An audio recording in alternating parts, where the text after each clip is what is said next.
Assalamualaikum warahmatullahi wabarakatuh. Alhamdulillah hamdan katsiran thayyiban mubarakan fi kama yuhibbu rabbuna wa yarda. Asyhadu alla ilaha illallah wa asyhadu anna Muhammadan abduhu wa rasuluhu la nabiyya wa rasulullah ba'da. Teman-teman yang dirahmati oleh Allah Subhanahu wa taala,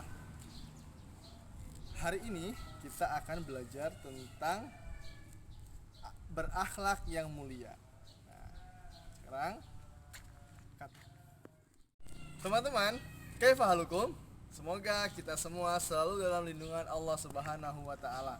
Dan Ustaz Dimas berharap kalian di rumah tetap semangat belajar walaupun kita berada dalam masa pandemi ini.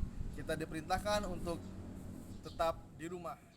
Teman-teman, pernah nggak sih kita melihat ada seorang anak yang dia membantu nenek-nenek atau kakek menyeberang jalan? Atau ketika dia punya uang, dia pingin bersedekah. Nah, itu teman-teman namanya akhlak yang mulia. Ustaz Dimas, apa sih akhlak? Akhlak itu teman-teman adalah sifat atau karakter yang ada dalam tubuh kita, yang ada dalam jiwa kita. Ketika kita akan melakukan sesuatu, kita nggak perlu mikir-mikir lagi nih. Ada sampah di jalan misalnya, ada sampah di ruangan kelas, langsung kita ambil, kita buang ke tempat sampah. Itu merupakan akhlak yang mulia. Hayya nabda dirasatuna hadzal yaum bi qiraatil basmalah. Ayo kita mulai pelajaran kita hari ini dengan mengucapkan lafaz basmalah. Bismillahirrahmanirrahim. Yang paling sempurna imannya adalah yang paling bagus akhlaknya. Jadi untuk memberatkan timbangan kita nanti dengan cara kita berakhlak yang mulia. Kemudian di antara keutamaan berakhlak mulia adalah akan dekat majelisnya, tempat duduknya bersama Rasulullah SAW. Namanya kita nggak mau bersebelahan dengan Rasulullah SAW. Nah, jika ingin sebelahan dengan Rasulullah SAW nanti di surga, harus berakhlak yang mulia, seperti itu. Kemudian akhlak yang mulia ini adalah sebab yang paling banyak memasukkan kaum muslimin ke dalam surganya Allah selain takwa, karena orang yang bertakwa akan dijamin oleh Allah masuk surga. Kemudian orang-orang yang berakhlak mulia. Teman-teman, dengan akhlaknya mulia, seseorang dapat mencapai derajat yang tinggi di akhirat nanti. Rasulullah SAW bersabda yang artinya, sesungguhnya seorang hamba dengan akhlak yang baik dapat mencapai derajat yang besar di akhirat dan kedudukan yang utama. Padahal dia kurang ibadahnya. Walaupun dia tidak sholat duha misalnya, dia tidak sholat tahajud, tapi apabila dia berakhlak yang mulia, maka Allah akan angkat lagi derajatnya. Jadi kita tutupi kekurangan-kekurangan ibadah kita dengan cara berakhlak yang mulia. Para ulama menjelaskan tentang ciri-ciri orang yang memiliki akhlak yang mulia. Yang pertama diantaranya ya, itu sangat pemalu. Jadi apabila pemalu itu merupakan ciri-ciri akhlak yang mulia. Kemudian dia sedikit sekali mengganggu, tidak mengganggu temannya, tidak mengganggu adiknya, dan banyak kebaikan yang dia lakukan. Setelah itu jujur lisannya. Lisan ini jujur mengatakan apa yang sebenarnya, tidak dibuat-buat. Jujur merupakan ciri-ciri akhlak yang mulia.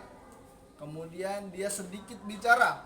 Kalaupun dia berbicara yang mendatangkan manfaat untuk orang banyak. Banyak bekerja. Banyak bekerja itu bukan hanya bekerja mencari uang, tapi bekerja yang bermanfaat. Misalnya membantu orang tua di rumah, membersihkan tempat tidur, itu merupakan ciri-ciri akhlak yang mulia. Setelah itu sedikit tergelincir dalam kemaksiatan kepada Allah. Apabila dia mau melakukan dosa, dia ingat, oh ini dosa ya, ini tidak boleh dalam agama Islam. Seperti itu. Kemudian tidak berlebihan dalam sesuatu. Makan misalnya, wah saya suka empek-empek, saya suka bakwan, saya suka ini, dimakan semua. Itu merupakan bukan ciri-ciri akhlak yang mulia. Apabila dia sedikit melakukan sesuatu dan tidak berlebihan, itu baru tandanya orang yang berakhlak mulia. Setelah itu berbakti kepada orang tua. Nah, kita sering belajar bersama Mr. Agus, sama Ustadz Ubay, sama Mr. Ujang tentang keutamaan berbakti kepada orang tua. Karena teman-teman, berbakti kepada orang tua adalah ciri-ciri akhlak yang mulia. Kemudian menyambung tali silaturahim. Misalnya kalian punya paman di kampung sebelah misalnya, bersilaturahim ke sana, jenguk kakeknya, jenguk neneknya, itu merupakan akhlak yang mulia. Setelah itu dia bersabar dengan musibah yang dia terima. Sabar itu pada awal musibah, bukan di akhir musibah.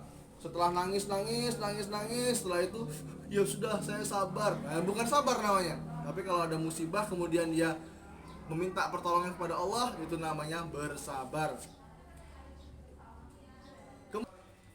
Kemudian suka berterima kasih.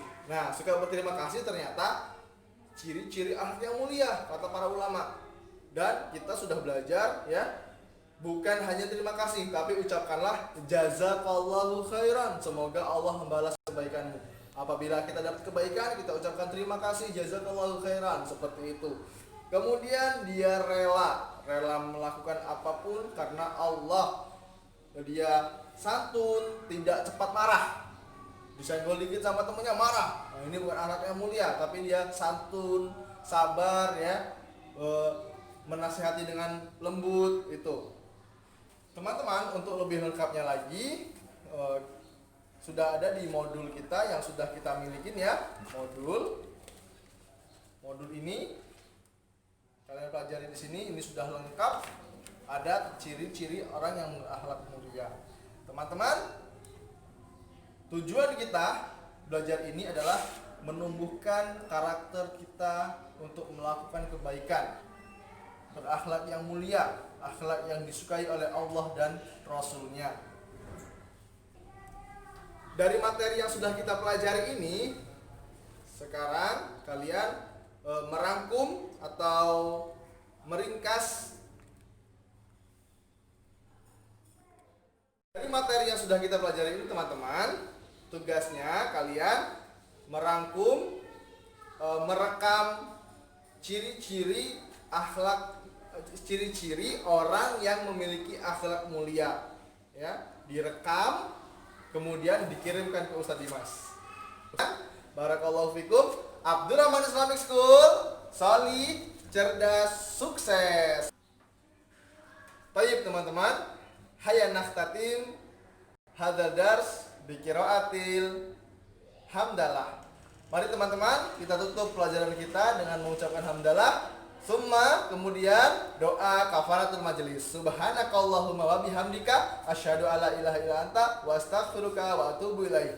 Abdurrahman Islamic School, solid, cerdas, sukses. Assalamualaikum warahmatullahi wabarakatuh.